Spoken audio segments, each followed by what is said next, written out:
So thank you all for joining us today. My name is Laurel Briggs. If you joined last week, you'll know that I have a marketing and design business located here in Jacksonville.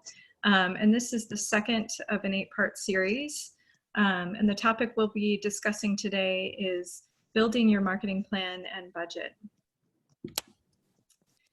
So the first question we all need to ask ourselves in business is, do we actually need a marketing plan? A lot of people will create a business plan, but not necessarily a marketing plan. But a few years into your business, I think it's really important, or from the beginning ideally, to actually think through the process of creating a marketing plan so that you have a roadmap for the marketing that you're going to do for your business. So a marketing plan is a complete blueprint of the full range of activities you'll undertake to reach your marketing objectives. It explains how those objectives fit in with your overall goals and what message you'll be communicating to your audience, which marketing activities you'll do, and when and how frequently, and what they'll cost. And finally, how you're going to measure your success of your marketing methods. You can spend a whole lot of money on marketing and advertising promotions. I've seen time and time again where clients of mine will get offered a full-page ad in a specialized magazine or an offer for TV, and often people will jump on it. However, if it's not part of the plan, it's not necessarily going to be the most effective buy for you. So if you set up your plan ahead of time, you can always refer back to that and see if any of those opportunities really fit within the plan that you're attempting. Another thing that might happen is if you just engage in bad marketing, you can leave your audience really confused about the message and unsure of what you do or sell. It may convey the wrong message, and you may want to let your customers know that perhaps you have a very competitive price for your product. But if you lead with that, sometimes your customers may actually think that your product comes across as being cheap. Or you could reach the wrong audience, or people that are not necessarily prospective customers for your product or service. So poorly planned marketing can potentially waste very desirable money. By developing a complete marketing plan, you'll have an action roadmap for success and a way to potentially avoid costly mistakes down the road. So a few objectives and goals of what your plan should accomplish. So the plan should determine what you hope to achieve through your communication and your goals. It should identify your best potential customers for your products, which is often called the target market. It'll help you understand your market, what they're like, what they do, what they watch, what they read, what motivates your target audience. It'll help you match the right products and services to that particular target audience. In the marketing plan, you'll start to understand who your competitors are and how you can potentially distinguish yourself from them. The plan will also help you craft a message that clearly distinguishes you from your competition and conveys your best benefits. All of this will help your customers buy or engage in your services. The plan will also help you choose the right ways and the right places to reach your target audience. And finally, it'll also help you budget the expenditure of your marketing funds to ensure that you make the best use of the resources that you do have available. And finally, it'll also help you evaluate and look back to see if you've had success in these marketing methods and whether or not you've reached your goal or need to adjust. So a little bit of background on why do people buy products and services? So successful marketing starts out with figuring out what motivates customers and to find out if those motivations are the obvious things or they're actually deeper motivations. So there are 4 different kinds of needs and desires that drive a customer to buy a product or service. One is immediate action. So this is a short-term need, like somebody's hungry and they're on a lunch break, so they're looking for something to eat. Or somebody acquires some kind of itchy skin issue and needs an immediate solution.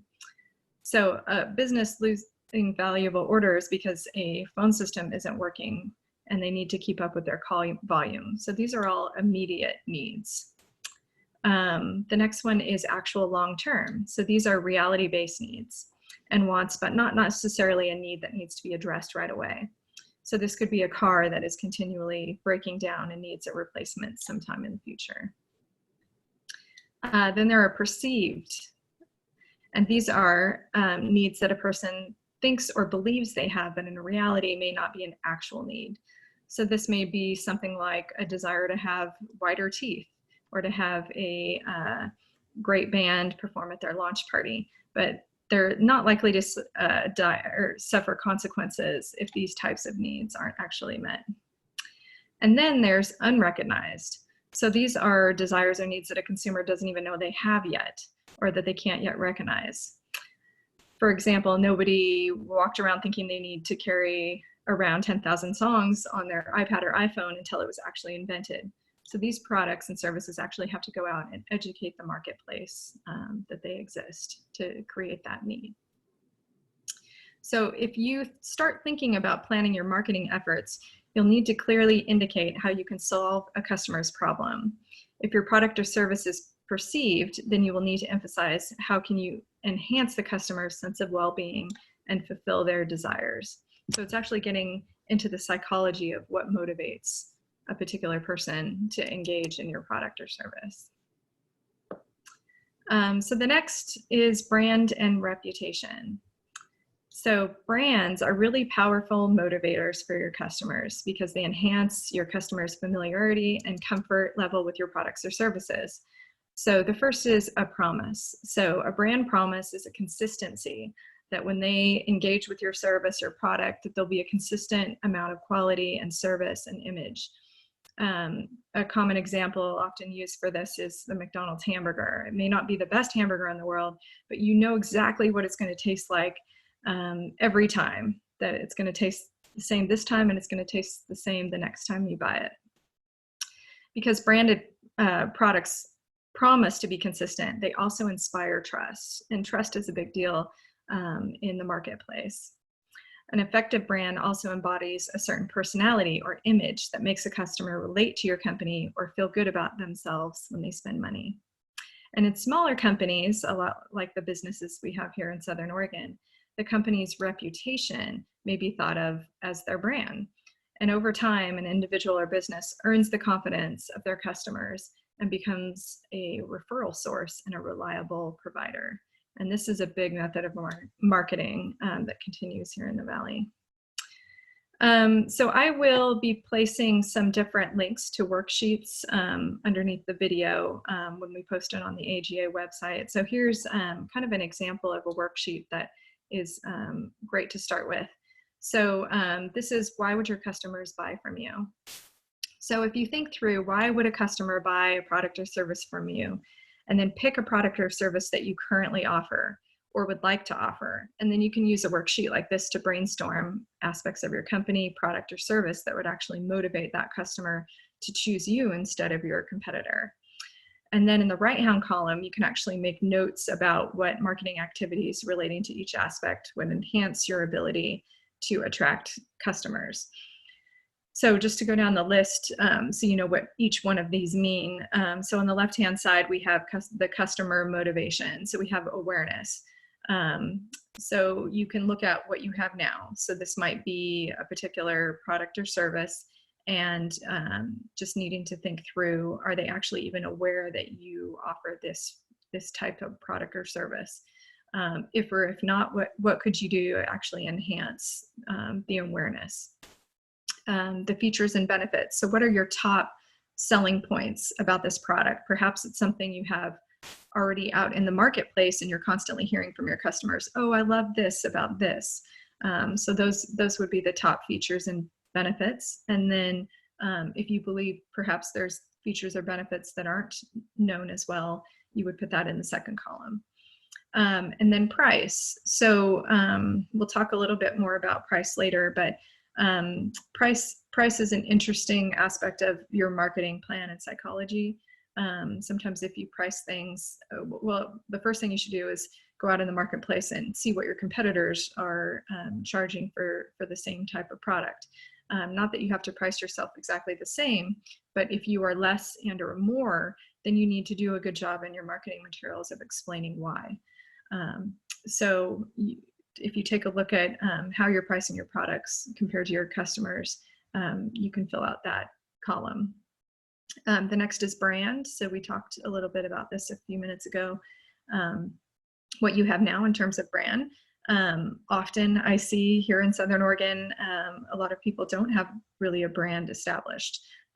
They have a mixed amount of marketing materials. Some things look like each other, some don't. Some have a logo, some don't. So really looking into your brand is an important thing to do. Convenience. So a good example of this is people will often pay a little bit more for convenience. So this is why we have convenience stores. Obviously, the products in there cost a little bit more, but they save you a trip to the bigger grocery store.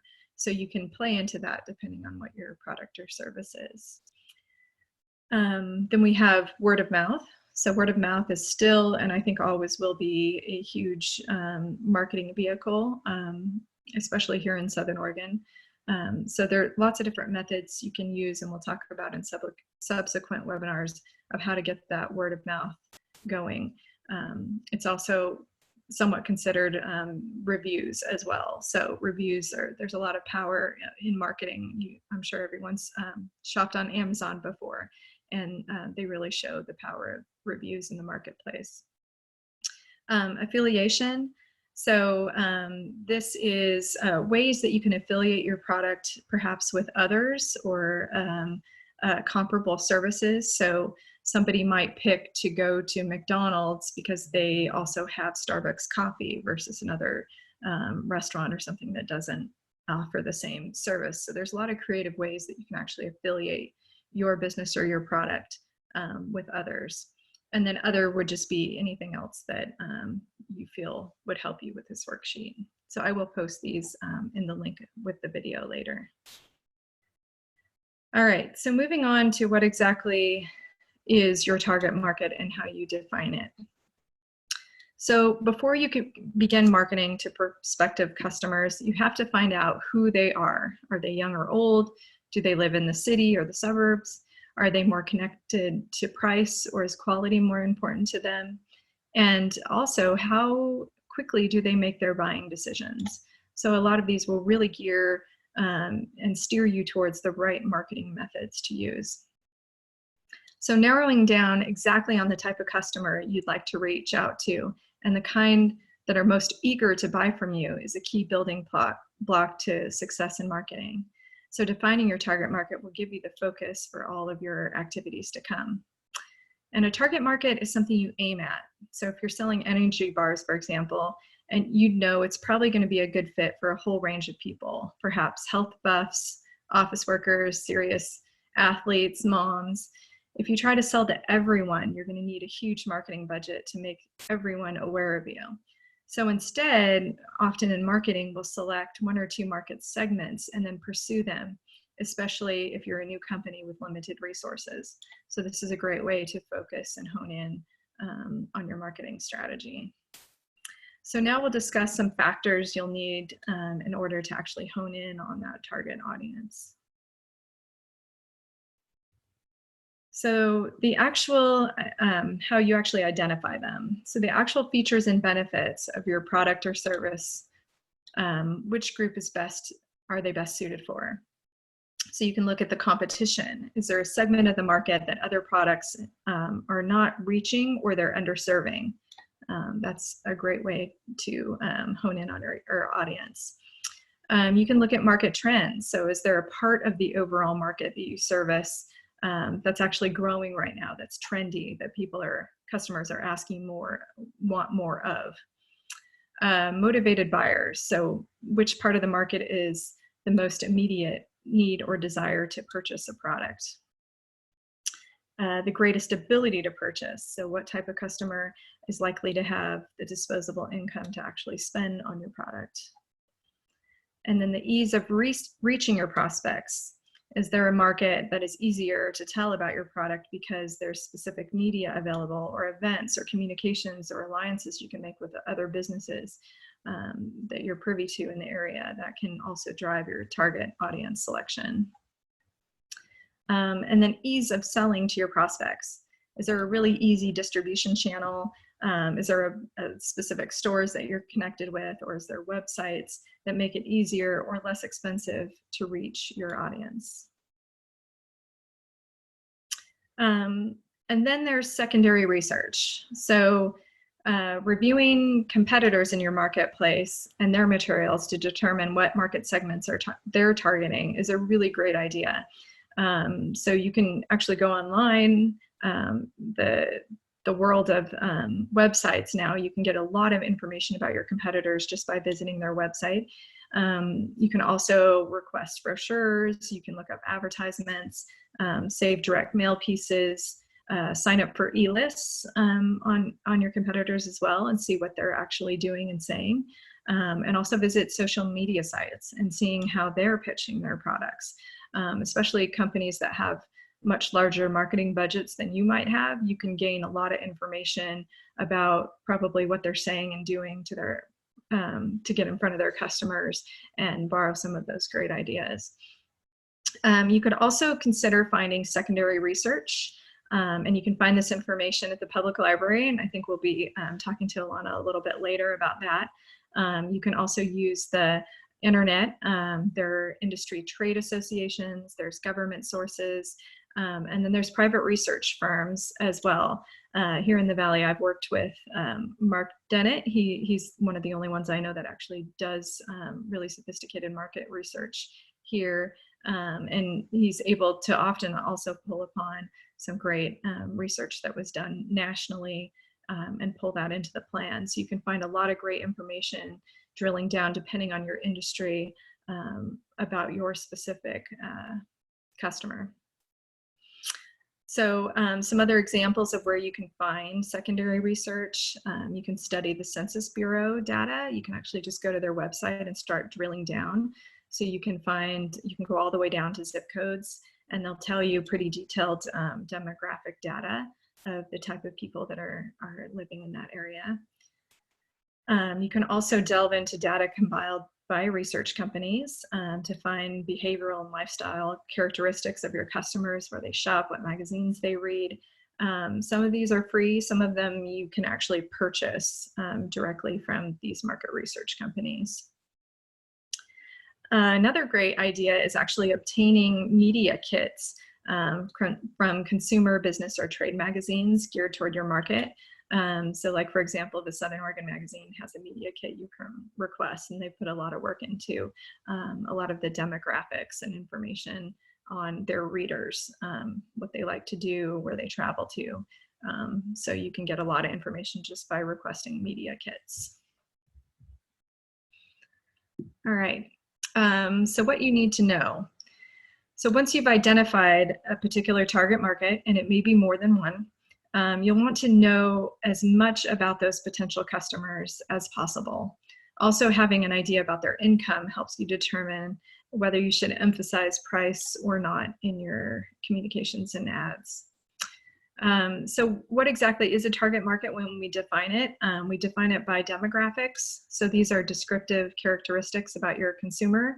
It's often defined as in an age range, income range, perhaps gender, and even possibly occupation as well. It's also often defined in geographics, so where are they located? If you're a completely online business, this might be a pretty big range, but if you're local, that's pretty easy to identify. And then you can look at the market size. So this is pretty critical, and it's often a big part of creating a business plan as well. Is to let you know if the market you're in that you're planning on pursuing is even worth pursuing. If the market and the audience in that market is too small, perhaps you need to widen your area to reach a few more customers, throw that net a little larger. And then this part, which is really my favorite part of graduate school, was really drawing into the psychographics and the motivators. So what really motivates these people to purchase? What underlying both emotional and lifestyle factors motivate customers? So Things like I'm hungry, I need to eat but I need to eat low fat. I want to protect the environment. There's a lot of values and motivators in the marketplace. I know the big companies, for example, a friend of mine is a marketing rep for Harley Davidson. They'll actually send their marketing reps sort of undercover into some of these Sturgis and other big events just to rub shoulders and really get to know their target audience on a deeper level. Because sometimes our assumptions about people's behavior are not always the same. So anything you can do to really get in the mind of that potential customer is going to serve you well in your marketing. So some messaging examples. So you can see how marketing messages for a new digital camera might change just depending on the emotional psychological motivation for each of the target customers. So a digital camera could appeal to a pretty wide range of ages and audience. So for example, if we were marketing to baby boomers who want to feel younger, a tagline for that camera might be "Captures Your New Adventures."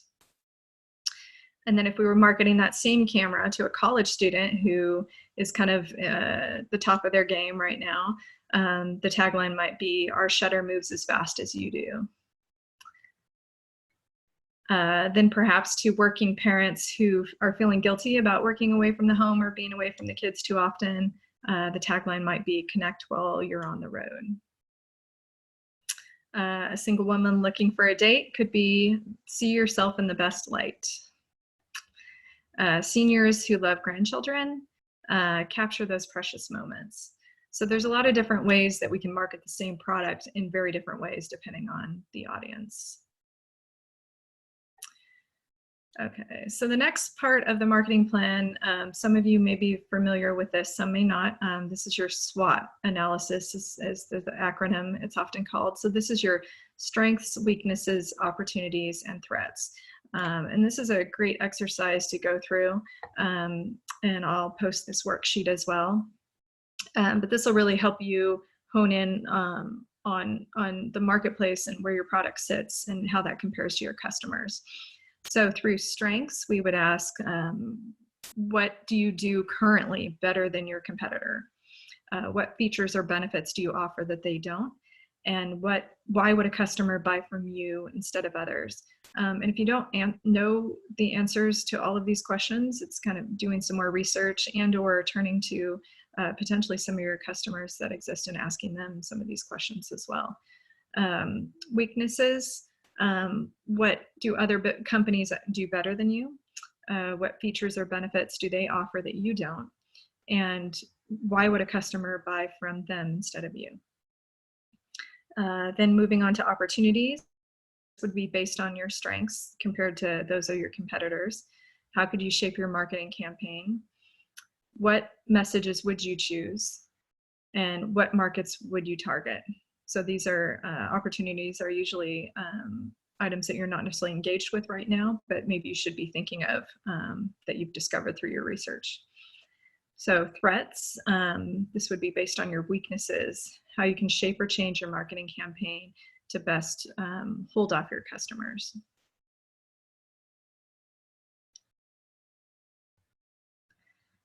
All right, so we'll move on to talk a little more, bit more about your brand and your core message. So when you meet a new person, what is the first thing you notice? Chances are you're looking at their face and you notice their clothes, and you'll listen to what they say or how they say it. You'll notice how they behave and what they do. And after a little more time, you'll get a sense of who they are and what they believe in. This is really the same about how a brand works. So a brand is a totality of all the identity and personality of a company, a product, or a service. Branding uses lots of words, images, design, and ideas to represent who that company or service or product is. So there are 4 items that a brand consists of that we'll talk a little bit about, and that is promise, your values, your message, and your identity. So the first is a brand promise. So the promise to your customers or clients, remember that the brand promise, like we talked about earlier, is based on consistency. What you will consistently do over time what you will offer or provide your clients. Some of this words you've probably heard could be performance, reliability, convenience, luxury, price, a certain taste or flavor, a cost, or customer service or quality. And then a name. So when you build a brand name, customers will develop a strong relationship with your company. And that makes it difficult for others to compete when you really have that name top of mind in your customers' eyes. Then values. So increasingly brands not only stand for a promise relating to their service, but also for a set of values that their customers can relate to. So we all know big brands like the Chevy brand has long been associated with being American made, and that's their set of values. The founder of Chipotle built a national Mexican food chain on the concept of food with integrity. So strong values really enhance a brand. And then your core message. So what do you want your customers to remember about you? Your core message is your elevator pitch for your company or your product or service. It's a concise summation of what you do. So it's really essential to have your elevator pitch sort of memorized from a person-to-person standpoint, but it's also often what you see in the description of your company in your About section of your Facebook page or right on the homepage. It'll become repetitive to you, but it's really that concise descriptor of what we do and why. A tagline is a little bit different. It's often associated sometimes with the logo itself. It's usually really short. It's often a really long process to come up with, even though it is probably the shortest statement you'll say about your company. It's not something that's completely required, but that is also a nice marketing tool to have, especially if your business name doesn't necessarily describe what your company does. Associating a tagline often helps with that. So when we talk about brand identity, while the brand invokes many things for a customer, there's a critical aspect of branding that is fundamental, the company's identity. So when you create your identity, you want to distinguish yourself from your competition. So by choosing colors or a design or a company name that's different, you'll find your customers start to recognize that there's a new and different choice available to them. So some of the items that you would spell out in the plan for your brand identity would include things like your company name, your product or service name, your logo, your colors and style. Sometimes this is as sophisticated as a corporate style guide. So there's very specific fonts and the way in which your logo can be used. Tagline, which we just talked about. And just a general look and feel. So sometimes a full style guide will also include even photographs or illustrations of what ads could look like, just so that you stay within that consistent brand identity and brand standard. And then finally, packaging. So if you do have product packaging, which even service products sometimes do have product packaging, even if it's on a website, but definitely something to consider. If your product is on a shelf, that's a big discussion as well of how to separate yourself from your competition and also tell your story through packaging. So some marketing goals is another part of your marketing plan. So you're about to launch your marketing campaign, but how will you know if it's a success at all? So a few questions to ask yourself when determining what your marketing goal would be in your plan is, what exactly do I want to achieve by marketing? And why is this important in the larger context? So how this really relates to my overall business plan and or goals. So there's several different types of goals you could set up in your plan. One could just be awareness. You want to either increase awareness, or if you're a new product or service, create awareness at all about your business. Another goal might be action. You want to increase, you want to ask people to do something. Could be increase your customer list, increase your sales directly, some type of action. Could just be brand building. So this is somewhat like awareness, but it's also really focused on those brand goals like we talked about earlier. Could be announcement of a new service line and or product that you've launched. So you might be making a subset or a mini plan for a particular product or an event, perhaps. And then it could be general qualitative goals, which could be the new company introduction, just maintaining existing awareness, informing customers of the new product, or building positive associations to your product. So what often people get, one of the questions people ask is, how much should I spend on marketing? So while it's great to have marketing goals, but you do have to have the money sometimes to achieve those goals. As you set out to make your plan, you'll need to know what your budget is. A lot of companies have a general sense of what they're going to spend in marketing, but there's really no hard and fast rule of what you should spend in marketing. As part of the plan, you often see a percentage of sales. Budget is one way to do it. Typical number might be about 5%. You could have goal-based marketing. So if your goal was to acquire, say, 15 new clients, you would have to sort of back end do the math to see how much would it take in terms of marketing to achieve that goal. And then the measuring process. So once you set up your goals, you have to also set up a way to track results.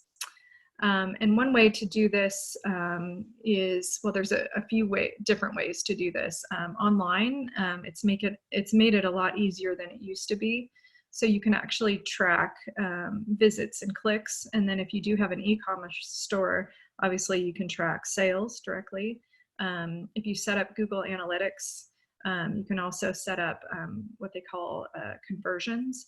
So you can actually have perhaps you have a contact form on your website.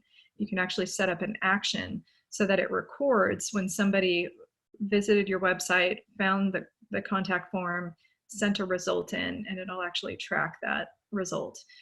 So online, there's a lot of ways that you can actually track. If you're actually running online ads, you can track clicks, so you can see, and also impressions. If you run Facebook ads, they've got quite a nice ad center now that you can actually break down by demographics. You can see at what age people are that are clicking most on your ad, geographically where they are. And with Google Analytics, you can also see what keywords they use to find you. And then for offline methods of tracking, there's also a number of different ways. I've seen people set up different phone numbers than their regular business number if they're sending out a direct mail piece with an offer, so that they can track that it came directly from that particular offer. Some people will put a coupon or a coupon code actually that you could cut out or you can enter on a website. So if that code is unique, then you can track it back to that particular campaign itself.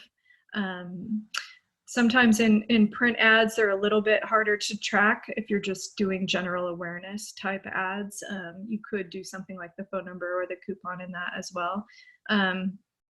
If you do build like a specialized product page on your website, and maybe in the ad you're directing them directly to that page, that's also a good way.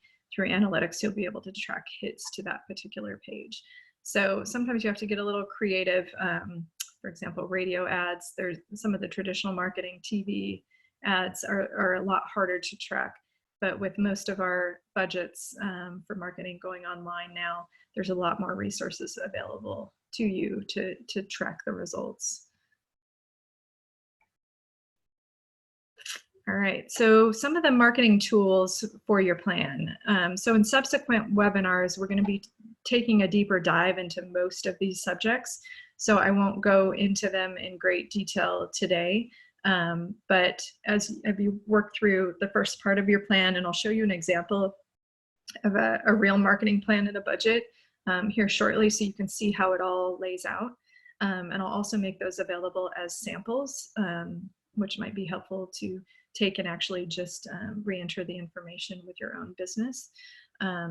So as you roll into the actual tools for your plan, the different components you might have in there, And you wouldn't necessarily use all of these, but these are traditionally what you see in a plan, is traditional media. So you'd have it broken out for TV, radio, and print, which stations, which publications, if you do TV, which particular networks you would be on, and what the cost would be. And again, you pick these items based on who your target audience is and what kind of media that they encounter. Then person-to-person marketing. So this is a really powerful method still today. Networking, word of mouth, advertising, could be trade shows, which are still quite popular, and even public relation efforts could be in this section. Marketing and print. So this could be print collateral, and usually that means things like brochures, business cards, stationery, postcards, maps, anything that's a catalog, product catalog, anything that's printed out. So that would be that section of the plan. Online, so this could be websites, search engine optimization. We'll talk a bit about that in more webinars, email marketing, other online ads, social networking, and blogs. And this section has become a very big part of most people's plans these days. Also in-store marketing, so this is kind of point of purchase, could be sampling, signage, packaging, also out of the box ideas for in-store marketing, and then also viral marketing, which is a whole nother thing these days. But it used to be called more often guerrilla marketing. So this was often described as, you know, if you walk out of a grocery store and you've got a advertisement or a postcard on your windshield, a lot of that is kind of guerrilla or grassroots marketing. And then, so we'll move on here in a second to show you a sample plan and a budget, so you can see how that actually lays out. But before I do that, here's kind of an outline of typically how a marketing plan would be laid out. So the step one there is essentially your marketing background. So that's your company overview, who you are, what you do, your strengths and weaknesses analysis, like the worksheet I showed you, core competencies, which is that kind of key selling points, what your capabilities are. And then the product and market review. So that would be looking at your particular industry and audience, and doing a company and product review, sales review. Then it's going into some of that research we were talking about, behavioral trends for your particular audience, how your distribution would work, what your pricing structure is, your competitor review, so going and figuring out who your competitors are, actually listing them and calling out the different differences, and then the target market effectors, so consumer to business targets, product awareness, and then trial data as well. So that's all in kind of the beginning part of the plan, so a lot of research-based information right there. Then step 2, you're looking at your problems and opportunities. So that also comes out of that SWOT analysis. Step 3, you're looking at your, step 3 and 4 can kind of be combined unless you have a big sales team, with your target market and what is your overall, so define your target market and then what are your marketing objectives. Then step 5 would be your strategies. So what is your brand? What's the name? What is your positioning? And positioning is kind of that elevator pitch, like where do you fit in with the market? Step 6, we're looking at your communication goals. So what are your overall, you may or may not need that element as well. Then step 7, we really start naming out what those details are of exactly what your product is, distribution, advertising, etc. So that actually names those individual marketing tools. And then step 8, we're looking at an overall budget, and kind of how we're going to track the goal. And then also a calendar. Most plans are written for about a calendar year. Sometimes I see them about 6 months, unless you're doing them specifically for, say, an event or a product launch.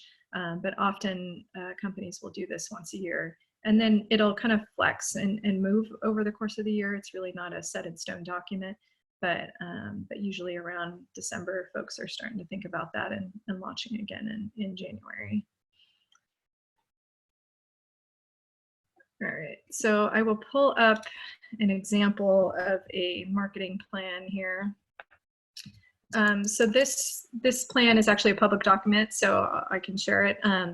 It was a marketing plan made for a lifelong housing certification here in Southern Oregon. So they weren't really selling a particular product. It was more of creating awareness of a certification that was available. Laurel, we still have the visual from the last. Oh, sorry. Okay, let me, thank you. Let me try a new share. There we go. Can you see it now? Okay, thank you for letting me know. Zoom tricks here. Okay, so I'll just kind of roll down through some of the pages and make a few comments so you can see a real example. So it starts out with a strategic summary. So, you know, in this case, there's been a combination of efforts. They have a project that they're going to be undergoing together. And their widespread goal is to have the incorporation of these lifelong housing features, which is essentially what this product or this program is these folks go into people's homes and basically retrofit or offer up new design ideas to allow people to stay in place in their own homes as long as they can without having to enter a retirement home or assisted care facility. So their goal is to have that the features of the lifelong housing incorporated into homes throughout the Rogue Valley.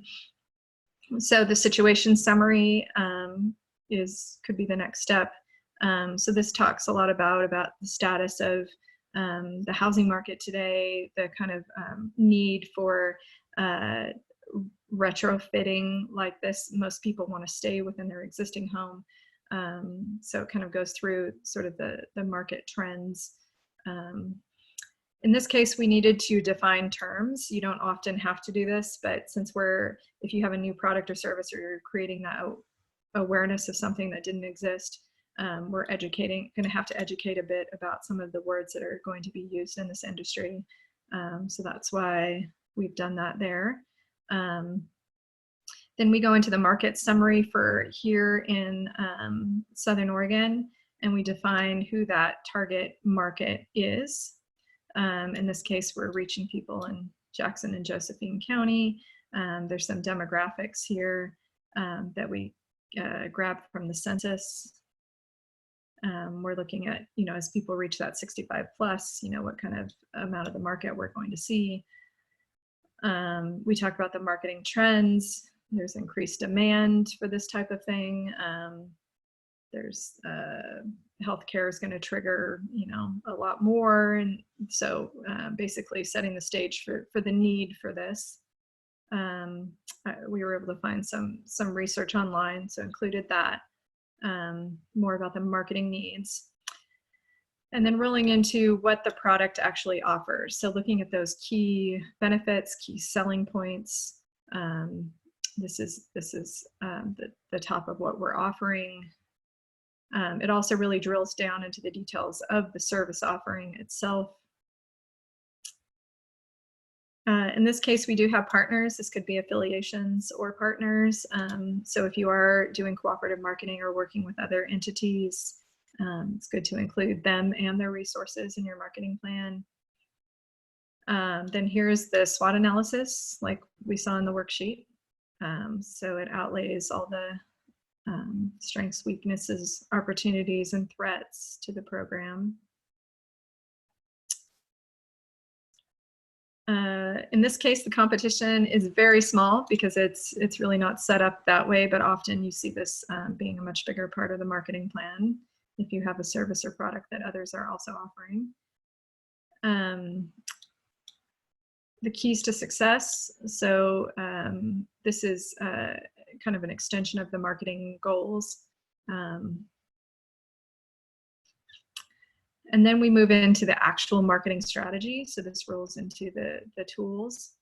So our objectives, and then the market segments. So we actually split it out into 3 different market segments here, and then crafted some tools around each one. So home builders, homeowners, and essentially real estate professionals. And then positioning. So this is kind of that elevator pitch section. We've got the entity name and marketing headlines and or tagline could be there as well. And then it really goes into the details of the strategies by target audience. So if you've identified more than one target audience, separating them out makes sense in the plan. So down here we've got, first of all, the messaging, the key selling points we're going to convey to this audience. We're going to look at the materials that we need to do that. Booklet, website material for press kits. We're going to do a direct mail campaign. We're going to do an email campaign. Our public relation and events efforts. The details of what we know we're going to want on the website. And so we've broken that down for each one of the different audiences.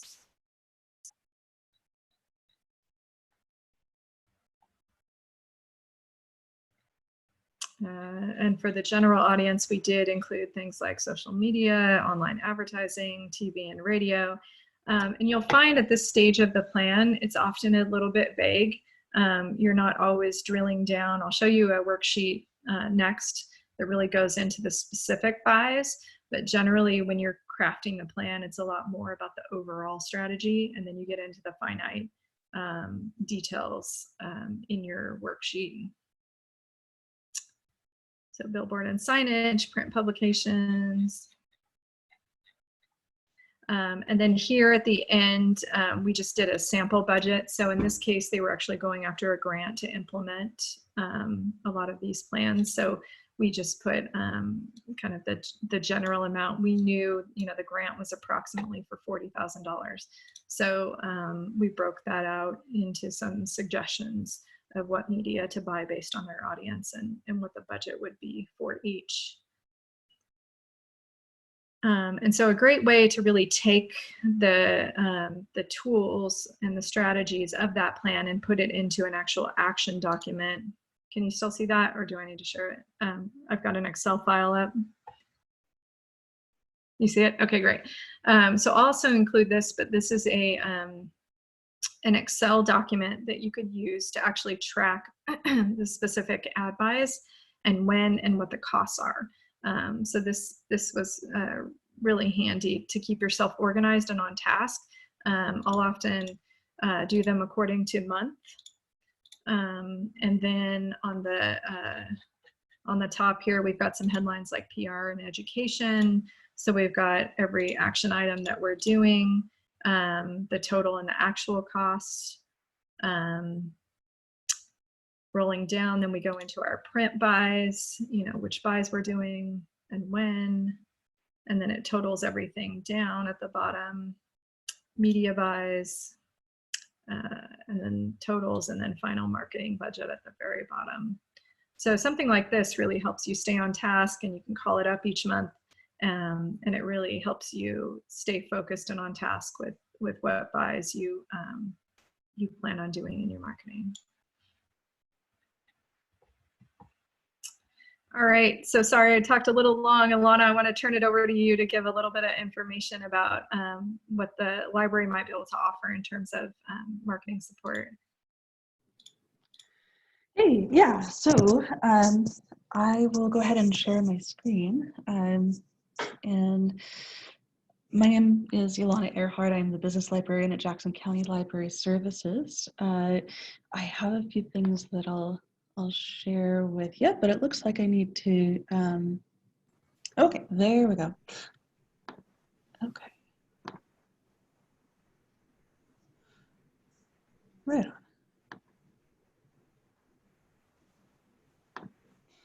So I'm actually going to start out on this tab. So if you are not familiar with your electronic options for books at the library, this is the app that you want on your phone. It's the app that you want on any of your devices. And it will give you access to ebooks, e-audiobooks. I've met a lot of business owners who prefer to listen to their books as they get things done. So that's a good option. You'll just connect it to your library card and to Jackson County Library Services. So you can see all of the books that we have available on the library catalog. And as we were listening to Laurel talk, I brought up some information on marketing that the library has. So we've got social media marketing 2019. The information on social media marketing usually goes in 2 to 3 year cycles. So we're going to need to order some new books pretty soon, but that still is relevant. And so you can use our catalog to search through any information that you want to have access to. If there's something that you can't find, let us know. We'll start finding that information for you and ordering books for you. So we also have online research available. And I have pulled up the business subject, so you can see everything that we have available that's specifically for business. You can see hospitality and tourism, computer and database, business insights. So I did a search really quickly to see if there was something relevant. I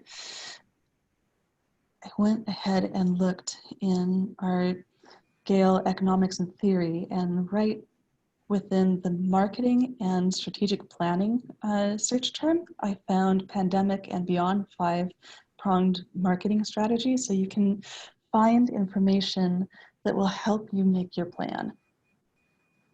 So you can also keep track of what the library is doing in and outside of business communities through our social media. Apologies, this is the view that you will see.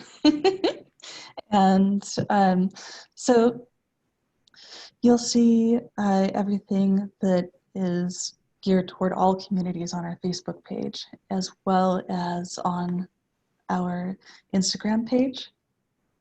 I wanted to share something with you also that is not necessarily a library resource, but it's a good tool to know about. So if you have a Gmail account, you can create a map and you can pinpoint things on that map. So these are all of our library branches. And this is the internal view of that. So I can click on any one of these and see all of the information that I've saved about that location. So when Laurel is talking about information you might want to know about your competitors or other businesses in your community, you can make a map, record that information, and come back to it. So that is what I have to share today. You're more than welcome to contact me. My phone number is 541-734-3992. And EERHARDT@jcls.org is my email address. Thank you.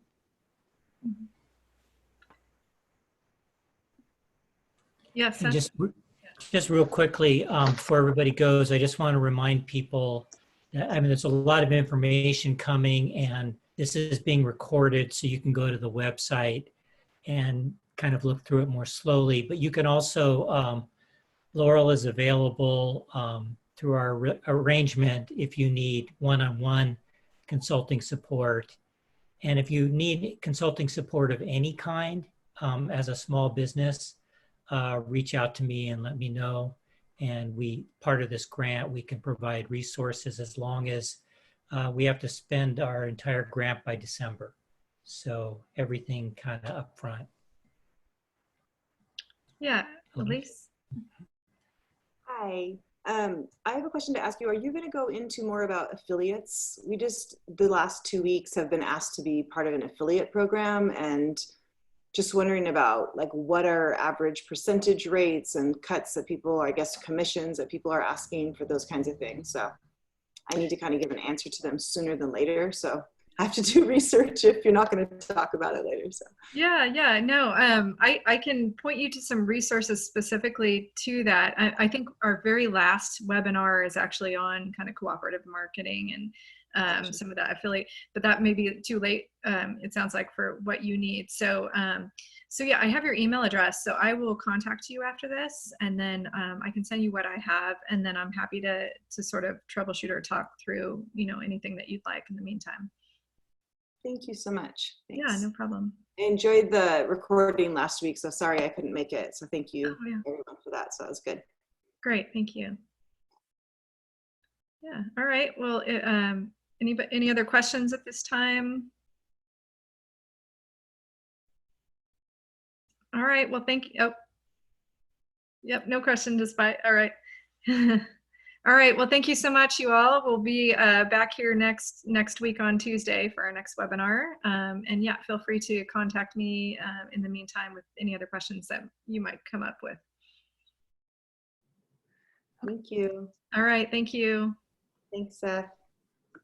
Bye, everybody. You're welcome. Bye. Bye.